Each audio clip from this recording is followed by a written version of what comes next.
It's good to see a really good number of people joining us, and just from a week after starting our webinar last week, and we have another one today. It's a great honor to have all of you. Today is really exciting. Last week we had Michael, CEO of YC, and this week, as promised, we are going to have an alumni of YC, and what a better alumni than the first company to join YC. So it's good to see you, Shola. Welcome to our talk today. And without wasting time, I know people are really eager to hear from you. Take it away, introduce yourself. I don't know whether Paystack need introduction, but please do it. Yeah, thank you so much for having me. Good to be here.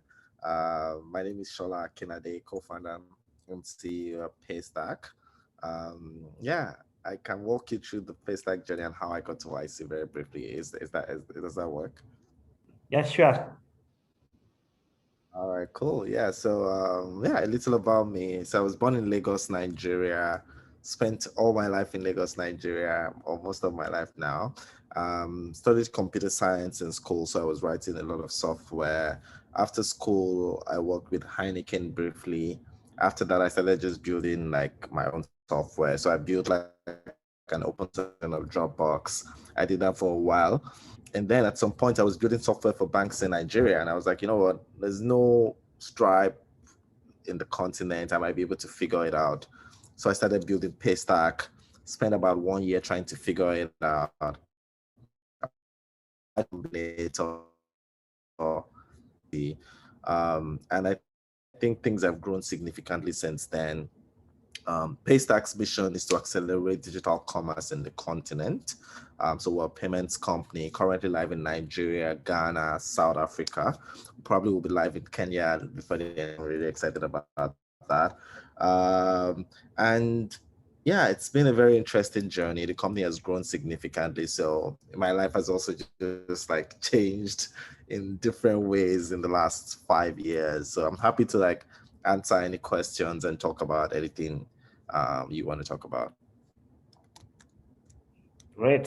Thanks, Shola, for that. So we are going to probably talk a little bit about your journey from applying to YC, joining YC, going through the process of YC. And also, we talk about the little matter of Stripe acquiring Paystack to us last year. So to our audience, just type the questions on Q&A, and then we'll probably be able to answer that as we continue this conversation. But to start us off, Shola, can you talk about us the thought process of you applying to YC, how that looked like, and what you did up to the point that you were accepted? Yeah. So I've always followed like the YC story. Actually, I applied to YC for my first company, the one I built in 2008. Of course, I didn't get in, so I've been like following the story. And so when I started Paystack, I got introduced to Michael Seibel actually. And so Michael and I had some chats via email back and forth. He asked a lot of questions like, tell me about Paystack, blah, blah, blah. And so I would write like a very long email, and then they would respond with one line. Okay, what is the problem?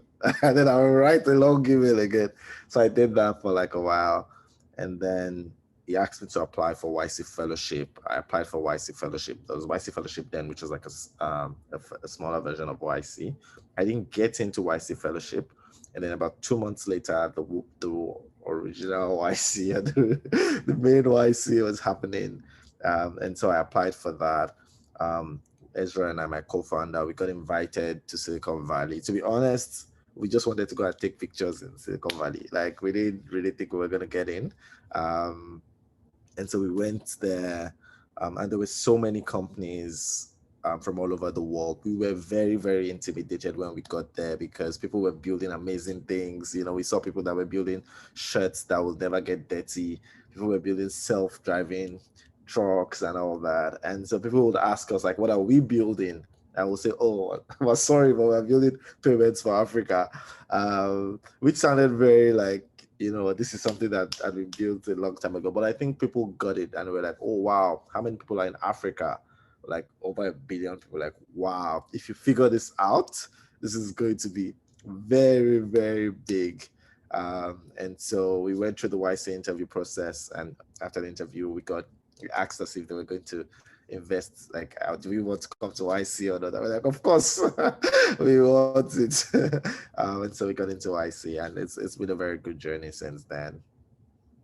Great. So for those who don't know, actually, Paystack YC application is online. I remember when we were applying ourselves in 2019, we really went through it, trying to understand how you guys were doing it when we were playing ourselves. So could you probably talk us through our revenues? Because traction, most of the time people ask, how much do I need to have before I apply for YC? How much progress do we need to have made before we get there? Could you talk about where you guys were and what happened? Yeah. Yeah, we were very, very, but we were making good progress. So from traction, I think on the YC interview, they asked us how much we were processing, and we said $250, which was very embarrassing, but I don't think it mattered. Now we're probably doing millions of that, but I think looking back, what was very obvious was that we were making progress. We had done this, we had done that, we had early merchants we were working with, we had connected to the banks, we had done some of the things. So I think from a YC's perspective, as a founder, you need to just be able to articulate how much progress you are making. So traction in the early days doesn't necessarily have to be the numbers. In fact, you shouldn't be chasing big numbers, because you're too early to be chasing big numbers. You should be chasing growth. You should be chasing progress. Am I better than where I was yesterday? Am I better than where I was last week? And will I be better next week? So I think having a very clear mindset around progress is something that really, really resonates with YC. Yeah, and when you talk about big numbers and chasing progress, I know one of the challenges when you're starting is that you ask yourself, when you're a small startup, you go for the big company to give you validation, so that when you present your case to other businesses, you're able to really show that you're actually being used by this big giant. Or do you try to progressively get small clients, which probably could be easier to close as opposed to chasing that big contract? What was your philosophy then?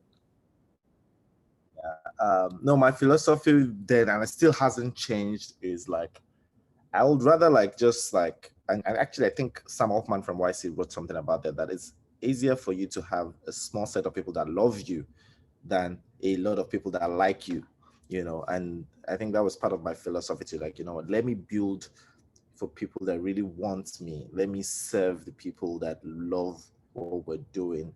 And instead of begging other people that don't even necessarily need my service, let me just, like, we were clearly building something that was useful.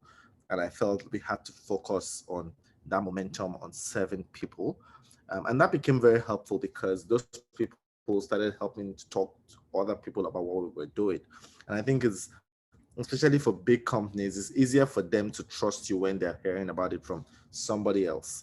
So I think as founders, especially in the early days, you want to optimize for momentum. You want to optimize for progress. You want to optimize for, like, solving a real problem for someone that appreciates the problem, someone that can give you instant feedback, someone that cares about the problem. So, and most times, all this will come from some smaller companies, and I will probably admit that there's some projects, or there's some companies that require, like, enterprise sales and having to work with big companies. But I think even at that, just knowing that you need to move fast. Even today we work with big companies at Paystack, but the way we work with them is like, what, I'm moving. You're not going to stop me. I'm going to keep moving. If you're not ready for me, I'm going to look for somebody else, and I'm just going to keep moving. So I think just having that very clear sense of momentum is really helpful. Yeah, thanks for that. Two more questions from me before we start answering questions from the audience. Talk us about the team. I remember you applied as a solo founder, but you usually say you wouldn't advise so. Why? Sorry, I missed the last part. So you applied as a solo founder, but then Ezra joined you later. But you usually say you did advise so. So why so? Yeah, I guess this general advice that startups are hard enough for one person. So you want it's hard for one person to do it, so you want to have somebody else. But also it was, I think, during the process, and someone asked me, and like, you know what, is there anybody that has been working with you on this? And I was like, yeah, there are a few people. And like, oh, is there anybody that you can like have join you to like be part of this long term? And I thought about it, like Ezra had built something like Paystack before. We went to school together. I had known him for a long time. So it just made sense, you know. And in retrospect, it's probably one of the best decisions I made, because it allowed me focus on other things, you know. So immediately, and being an engineer to himself, I just said, you know what, go figure out engineering. That's the hard part. Let me do the easy part. Let me talk to customers. Let me think about products, you know. And so that made it like just times two our momentum almost immediately, and we kept moving faster. And also with time, it also helps because even if I'm not around, I don't have to worry about, oh, I have to be always present, because I have my life to live, you know. So just knowing that there's somebody else that can stand in line for you when everything is going down is also very helpful. Right. There's a question by Mohammed who is asking at what stage you applied for YC, and also whether you applied for other programs before. Yeah. Well, in 2014, 2015, I must have applied for like all the accelerators in the world. I definitely applied for like a lot. Funny enough, none of them took me, which is sad. But I think I applied to YC, like I said, very early. I had worked on Paystack for about 6 or 7 months then.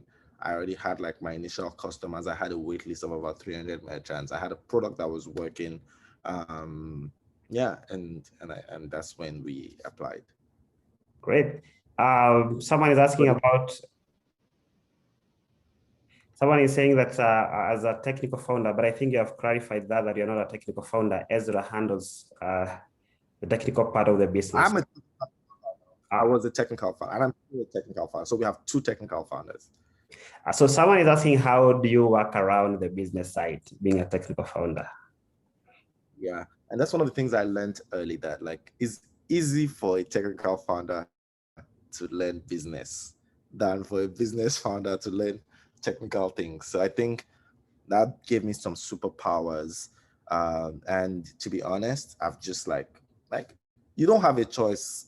Unfortunately, if you're the CEO, you have to learn finance, you have to learn compliance. If you're a payments company, you know, when you're working with regulators, when you tell them you don't know what you're doing, you know. So I think learning on the job is what it is. And thankfully, I think as technical people, we work in multiple contexts. So as an engineer, somebody can ask you, come help me build an accounting software. You don't have to be an accountant, but you need to understand how it works. You know, so someone else can come help me build a hospital software. You know, you don't have to be a doctor. You know, so I think being able to just think in first principles and think of everything as problem solving has allowed us work around the business side. So I just treat business things as problem solving. Like, okay, what are we trying to do? What is the easiest way to do it? Who can I copy? What can I do? How can I find it? What can I find on Google? You know, I just like think about it the way I think about engineering, and so far so good. It has worked. Great. So someone is asking, there were payment system existed in Africa before you joined YC, and what are the factors that assisted you being selected into the program? Yeah. Yeah, I think when I asked, I think it was that we were making good progress. Like, remember, I told you I applied twice. So between the first and the second time, I think we had made progress. Another thing was we were being resourceful. Like, we had done things that we were not just sitting, we're not just waiting for things to work. We had written in our application some of the interesting things we did, like having to build software for banks so that they can support us, you know. I think that was also very helpful. So I think just being very resourceful and very like clear that, you know what, this is a problem we want to solve. and doing what it takes to solve the problem is something that really helped. A good one here. Someone is asking whether you would have been successful without YC. I don't know. It's hard to connect the dots backwards. It's really hard. Yeah, it's hard. I can say yes, I can say no. But I think I was going to, like I said, when I went for the YC interview, I just wanted to go and check out Silicon Valley. I wasn't trying to get into YC, because I just assumed that, why we can't get into YC. So we were going to launch the company regardless of YC. We were going to do what we were doing. If YC had said no, I would have been happy. At least I've seen Silicon Valley. I know how these people work. And I was just going to come back to Nigeria and keep building. So I had a very good energy and spirit just getting into YC. It wasn't like my life was dependent on it. So we were not desperate. That said, YC really, really accelerated our success. At least like getting $120,000. It's just like, whoa, okay, now I can focus. Now I can do what I need to do. Also having access to tactical advice was also good. Also helped us with the story, with the PR. People knew about us very early. And yeah, so there's multiple ways they really helped us. Great. Another great question here. I've listened to you on several occasions about how passionate you are about team building, especially the early days, about when you say that you needed help for people to come and help you build a business. So someone is asking you to share how you build the team, what roles did you prioritize on, and how did you go about getting the talent? Yeah. So one of the things I heard also is that, and I don't know if that still works, is that as a founder, you have to do everything yourself first, So I think I really started, and technically I actually did all the roles at Paystack myself. And so eventually you just start figuring out, okay, what is the problem we're solving? And how can I find, like, what is the biggest problem in the business today? And how can I find someone that is better than me that can do it for us? And so that's how we got our first few hires. Like our first few hires came to solve specific problems that we're solving. And they were very good at doing it. They were better than us at doing it. And so we were raising the bar. And so the way I think about hiring until now is like just continue to raise the bar, like continue to find people that can do what you're doing better. And as long as you raise the bar and raise the bar and raise the bar, things will get easier. It was important for the first set of people to be like real believers, not people that are asking about promotion and all those random things that people ask of. So you need your first set of people to just like, you just want to build stuff. They don't care about their own ambitions. They don't care about their promotion, their increase in salary. Like, that's not the conversation you want to be having in the early days. You really just want to work and work. So I think that's something that really helped us too. Yeah. This is me asking. I would like to understand, especially have I lost you? No, you're here. Can you hear me? Now I can, yes. Great. So I wanted to understand what are some of the mistakes you did, especially during the early days with your hiring process, and what did you learn from it and helped you now?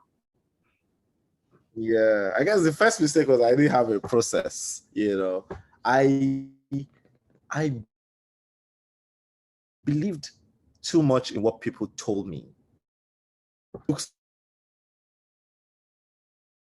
like they're doing amazing in a place, and I'm just like, come and help me. And then they just like, okay, I want this. I'll come to help you, and I want to do this.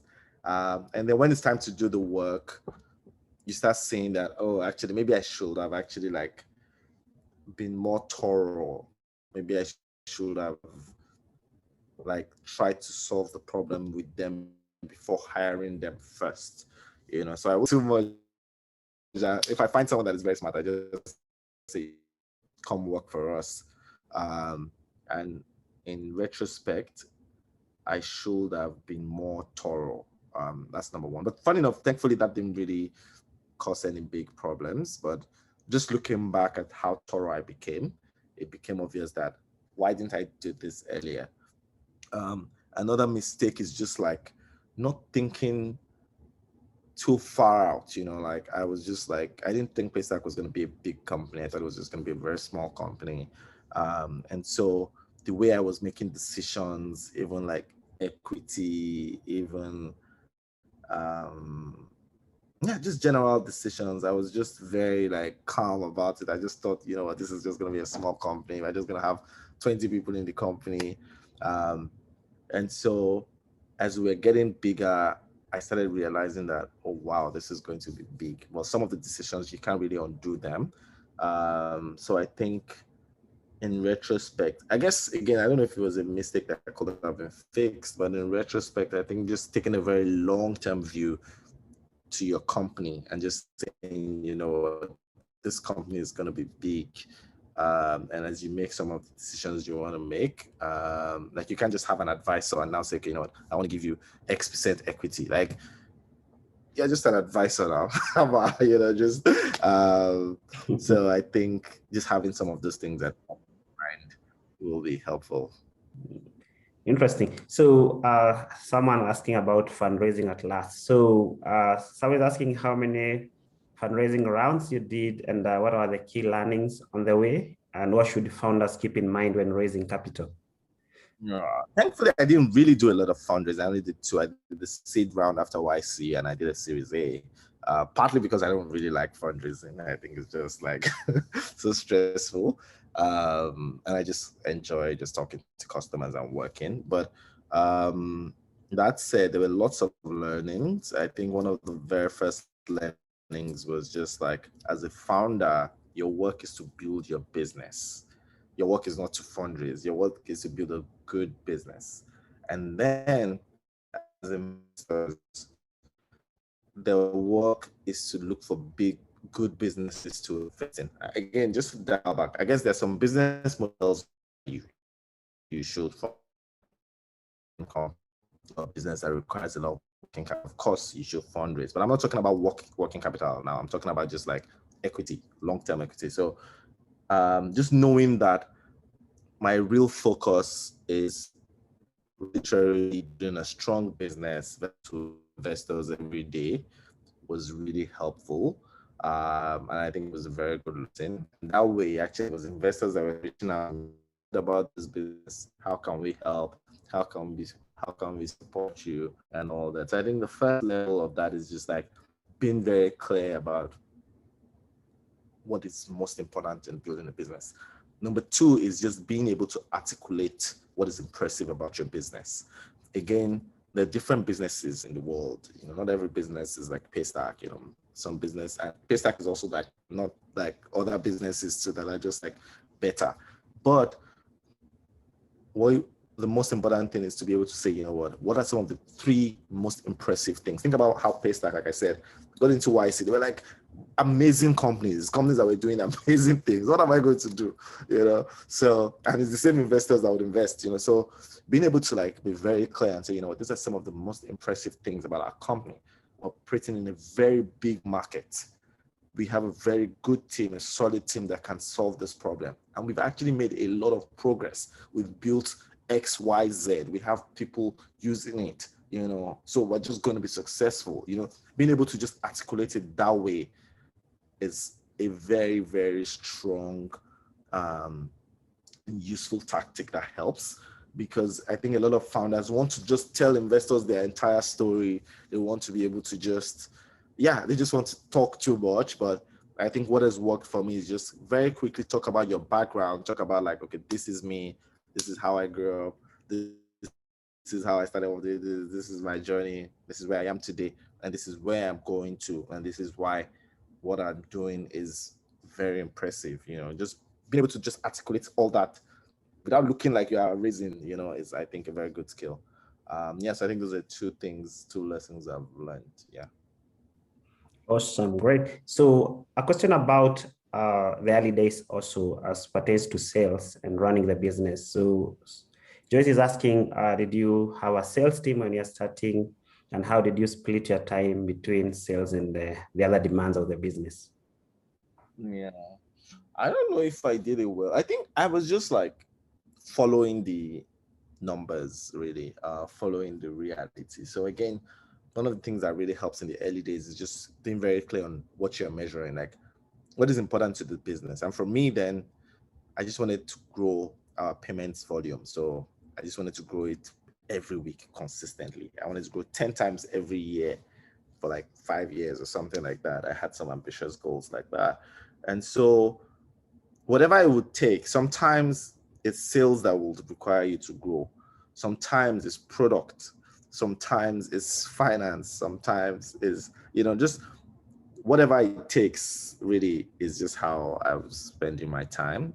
Sometimes it's partnerships, and just but being very clear that okay, this is how and where I'm going to. So I don't know if I did it well because I got a lot of feedback that I wasn't a very good sales, like I wasn't focusing on sales as much as I should. But also thankfully I was able to bring people in. Like 1 year later, I got someone, Emmanuel, very good to help us with marketing. Um, and tell our stories better, which I think worked out. Also got someone from Sayo to help with sales. And it was very good. So he had been selling payments for like 8-10 years. So he just came in and he was able to help sell. So I think that was helpful. But so competition, especially at least in Nigeria, there are so many payment businesses. How do you always ensure you're ahead of the competition? Yeah. It surprisingly isn't a lot about competition because if you think about if you just optimize a lot for competition, then you're just going to be sad because you don't have control over what competition does, and it's not like this is not the Olympics. It's not like a sport like, oh, the winner has come in 10 seconds. We now know that Usain Bolt is the winner. No, this is like a long-term infinite game. And so it is important to not think about competition in that way. It's important to think about it as what are you trying to do? What are your ambitions? How are you serving your customers? And sometimes, of course, you need to think about competition because you're selling to the customer and the customer is saying, you know what, I don't want to buy from you. I want to buy from this other person. Then you have to say, you know what, why are you buying from this other person? Why? What can I do for you to buy from me? And then try to give the customer what they need. So again, as you think of competition, you're still thinking about it and you're executing in the context of the customer, not necessarily just in the context of what is happening on Twitter or what is happening on the press, because that's like, you don't want to be there. That's not why you're here. That's not why I'm here. Like, I know why I started Paystack. I know why I wake up every morning. So it is important to have that clarity and know that, just super focused on your users and your product.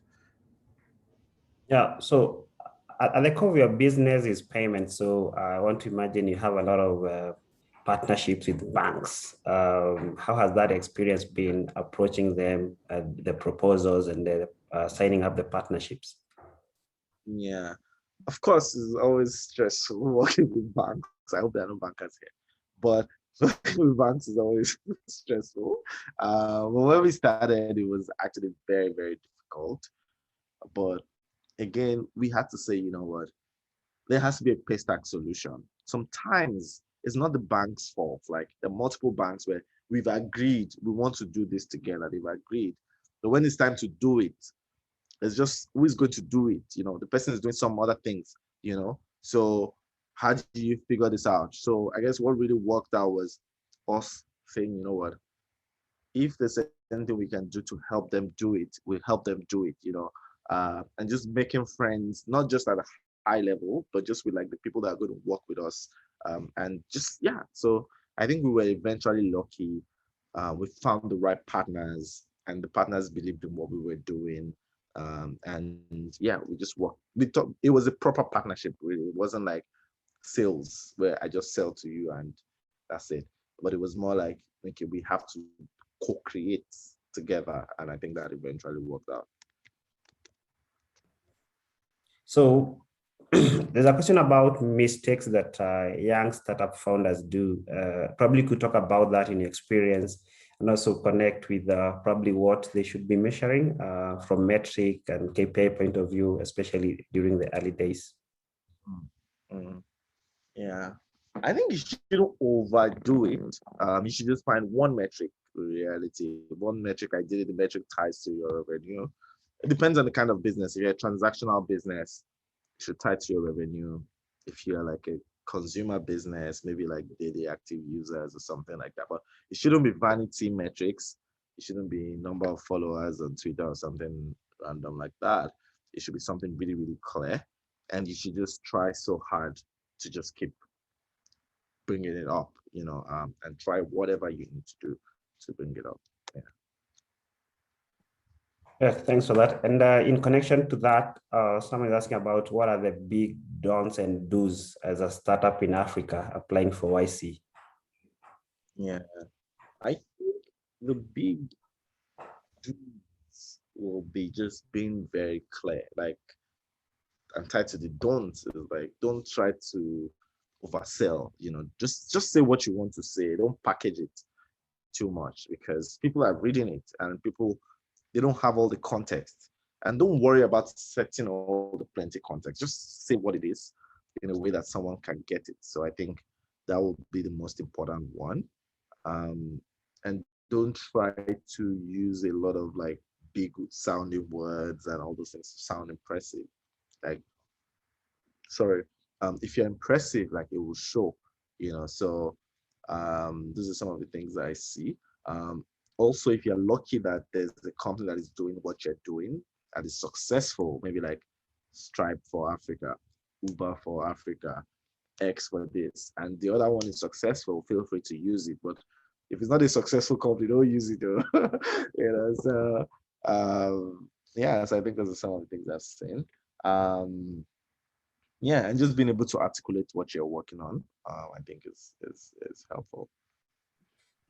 When you're saying doing X for Africa less, you guys are Stripe for Africa. Someone was telling me that they went to YC and the company they used was bleeding money. So some of the partners had invested in that company. Then they say we are X for Africa, and they were like, we don't want to hear about it again.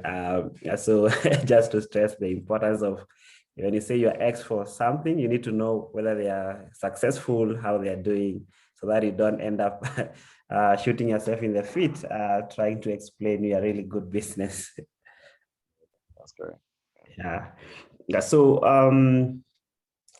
in your startup building, how have you handled disagreements between the founders and the founding team? And someone is asking whether some people have thought you are delusional when you're trying to in what you're building.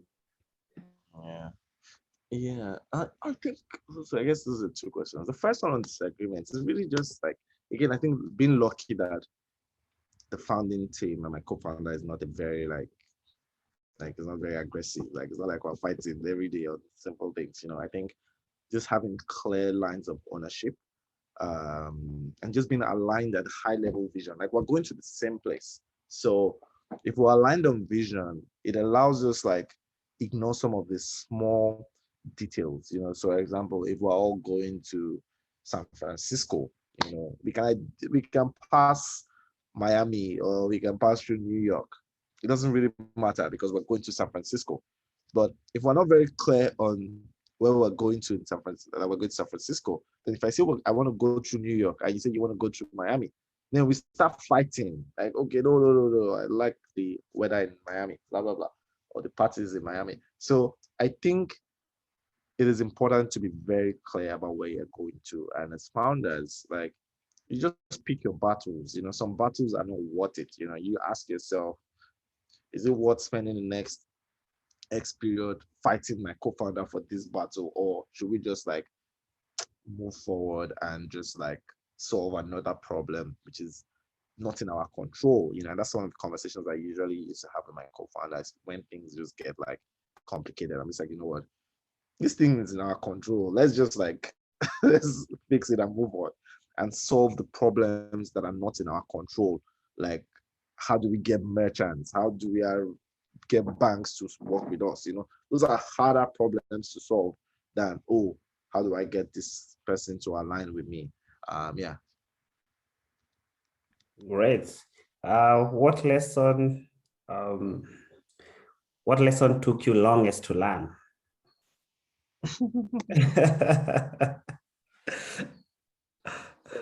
Not bad. I guess I might still be learning all those lessons. Yeah, yeah. What lessons took you the longest to learn? I think hiring good people is very important. Like don't make compromises when hiring because you don't know what when you make compromises, you just deal with it for a long time and you just can't go away like that. You don't want to be in that position, but knowing at some point that you know what, I'm not going to compromise. Like I'm either going to like be extremely excited about this person or I'm not going to hire them was very helpful and has been very helpful. So I think just knowing that you really need to raise the bar when hiring, you really need to not compromise when hiring was very important. Yeah. And how was Paystack growth before acquisition by Stripe and also after? Mm. Yeah, nothing has changed. It's been nothing has changed. I think we've been lucky. We're playing in a very good market, in a very good industry, and things have just been working out. So yeah, nothing has really changed. And what are some of the biggest challenges that you have, specifically because of being a fintech or a payments company in Africa? Yeah, that should be obvious. I think data is number one. Number two, just general trust. The people trust you that you will do the right thing, which sometimes I understand, but again, it's like I guess we have to do. That's why we're here. So I think just trust. Also, I think just the general infrastructure is not as it needs to be compared to other markets. So you have to do more to create your own infrastructure to support your own market. Like I think when I see some of the problems we're solving, I'm like, I don't think if we were in America, we'll be solving this problem. So I think just thinking of having to build foundational stuff, having to think about like we're based in Nigeria, having to think about like power for some of our people is just like, why am I thinking that about that? Am I the government?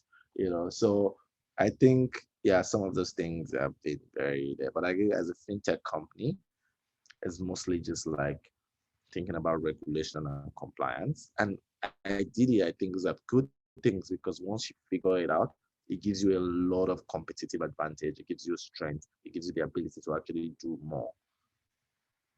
There's another great question here from Eric, who is asking whether when you're building your company, you had exit in mind. That is part one. And then how did you go about allocating equity to your employees?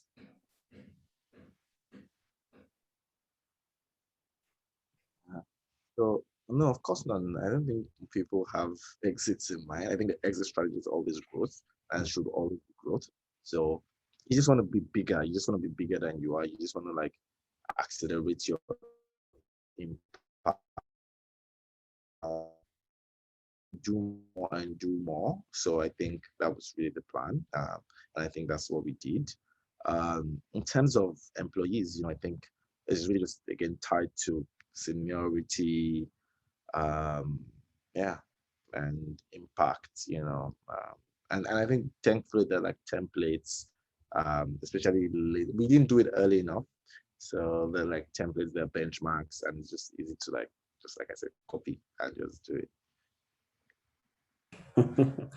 Interesting. And did you ever have a pivot at some point in your business? No, we've been doing the same thing for the last 5, 6 years, just the same vision, the same thing we want to do. That said, we've had opportunities to do more. So there are more things we're doing now that we were not even thinking about when we started. But again, it just still ties to the same mission. Great. And probably in line with that, how did you come up and find yourself in payment and building a payment company? What was the origin of the idea, and how did you find yourself in that space? I think, yeah, I think I found myself because I was actually building software for banks, and that's how it was just like before then I hadn't been building software for banks. So after building something for about 3 banks, I'm just like, yo, there's something here. So that's how I found myself there. Yeah, I think just being exposed to the financial industry was what really did it for me. So many great questions about hiring. One person is asking, you mentioned about key hires you did early on, especially in sales. He's asking whether how do you know that the salespeople are great? I think sales is easy. They sell. If they don't sell, then they're not great. But I think two things about hiring to know if someone is great is number one, you've done the job yourself. And so you know the specific problem you're trying to solve. And so seeing how the person solves the problem early enough will be very clear, because I think great people just solve problems, and not so great people just make excuses. They're like, oh, or they're buying time, or they're telling you like the reason I'm not doing this is that and that. Once someone starts giving excuses and excuses, you can tell that there's something wrong there. So I think great people just like go with the problem, tell you, oh, this is the problem, I'm going to solve it, I will solve it. So I think that's something that has helped. um, Also, just thinking through your hiring process again, and just making sure that you're testing the person for what they would do when they join, also really really helps. And not rushing to do it, like spending time with people, understanding them before doing it, also helpful. Do you have like key things that you check in your hires in your process? What are the probably the top things that you look for people who want to work in Paystack? Yeah, I think like from the rubric, I think you're correct. There are 3 questions I'm trying to answer. Number one is, do we believe they have the capacity to do the job? And the way you can tell that is maybe from their experience. You can ask them some of the things they've done before. You can ask them to describe some of those things, and you can just keep questioning all that, and you can hopefully quickly tell that you don't, if they have the capacity to do the job. Number two is, do you think they will get the results at Paystack? Because it's one thing to have capacity to do the job, is another thing to actually like deliver the right results. And so you want to think about how their capacity translates to your own problems. And yeah, the structure, the kind of person they are, the kind of ways they will work, and all that. And then number three is, will they embody Paystack's values? Because I think we're a values driven organization, we're mission driven. We're really just not here to just like grind. We're really here for a mission. We want this to be fun. We want this to work for all of us. We want to have good colleagues. And so you just want to like answer the question to see, can this person represent the company? I speak at a lot of events. I'm like, can this person speak on behalf of Paystack? For most people that meet Paystack, like very few people meet me. They interact with Paystack in different ways. So it's very important to know that everyone you hire is an ambassador of the company. And I need to ask myself, if this person can be a good ambassador for the company. So I think those are the 3 things we're trying to check for. Great. So yeah, just 10 minutes from finalizing. Have tons and tons of questions, but probably I'll ask these. I probably need about 2 minutes because I have another call on the hour. So I need to just like, yeah, so probably need to end in 8 minutes. Okay. So final one from the audience is that when you started saying that you're Stripe for Africa, were you concerned that this might deter potential acquirers? Not really. Like, we were saying Stripe for Africa for clarity. Like, we just wanted it to be clear that, so that you don't have to worry, okay, what are you doing? What is your business model? How does this go? Okay, no, we're just like Stripe, but for Africa. And that was really just to help investors like get a sense of our mission, our vision, and what we were trying to do. And we were lucky that there was a company that was doing exactly what we were doing, and they were successful at it. So I think that was very helpful. Again, I wasn't really concerned about acquirers. In fact, I raised money from Stripe as Series A because I think I just wanted to do my work. I just wanted good partners. I just wanted people I could work with. And so I wasn't really optimizing for too much for some of those things we read in books. I was just like, you know what, I just want to work. I just want to deliver. I just want to be happy. Yeah, I just want quick money. Yeah. Thanks, Shola. Before I let you go, 4 quick fire for me. What book or blog are you reading? Yeah. I met so Timmy is the co-founder of Bitcoins. He gave me the Little Bitcoin book, so I'm reading that now. Um, but yeah, for blog, I funny enough, I don't like have specific blogs I read.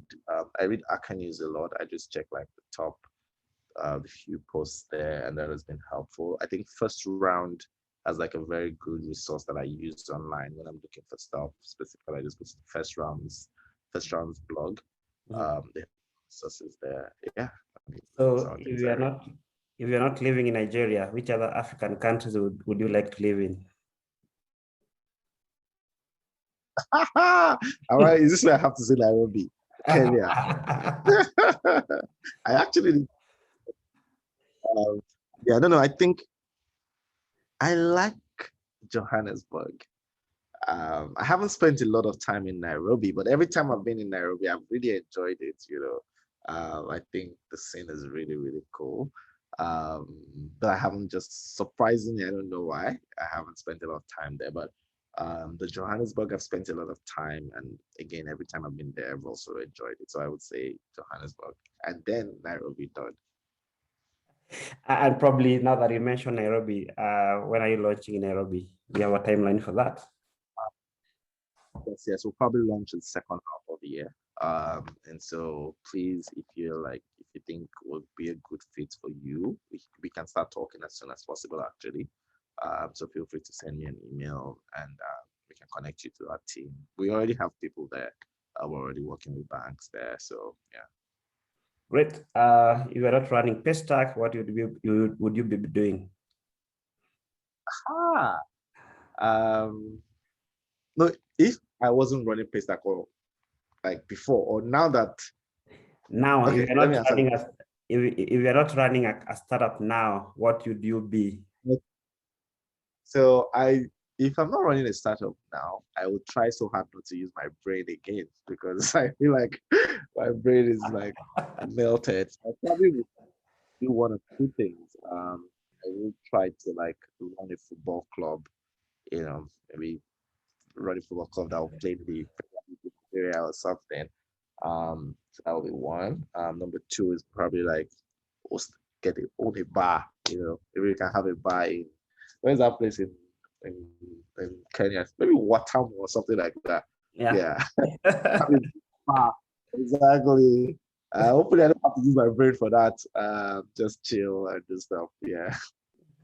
Final one, what is currently keeping you awake at night? There's so many things. I think number one is hiring. Hiring is just harder at scale. And number two, I call it the challenges of scale. Like your problems are just amplified at scale, and it just shows up in different ways, like, yeah, it's just the challenges of scale. So think about how, for example, if we do like 1 million transactions and we have problems 1% of the time, that would have been fine. That's probably going to be like 10,000. But once we start doing 10 million transactions and we still have problems 1% of the time, that's now 100,000, which is just more, and you just have to handle it more, So I think the challenges of scale is something that just like shows up in different ways and just like startles me. I'm just like, wow, why? I didn't plan for this. So yeah. Great, thanks, Shola. Pleasure having you. Had 1 hour full of fun. I hope our audience have learned a lot. One is No, once this in is, Nairobi. yeah. Yeah, so once in Nairobi, we'll host you in person and probably ask you these questions directly, even the many that you have not been able to answer. But it's really a pleasure having you. Yeah, thank you so much for having time. Yeah, thanks so much. And I think the questions were very, very, very insightful, and very tactical. I actually see more questions than someone said. I'm curious why it took too long to scale out of Nigeria, Ghana. Again, we don't have not 130 people. There's just so much happening. And I think we also like were super focused on quality.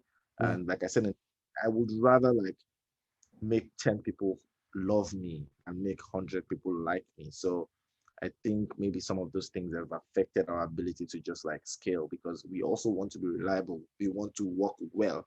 We want to sleep at night. We want it to work well, very well. So I think, having said that, well, we're beginning to increase our team. We're finding great people, and I think things will change. That said, we'll really prioritize rapid acceleration now.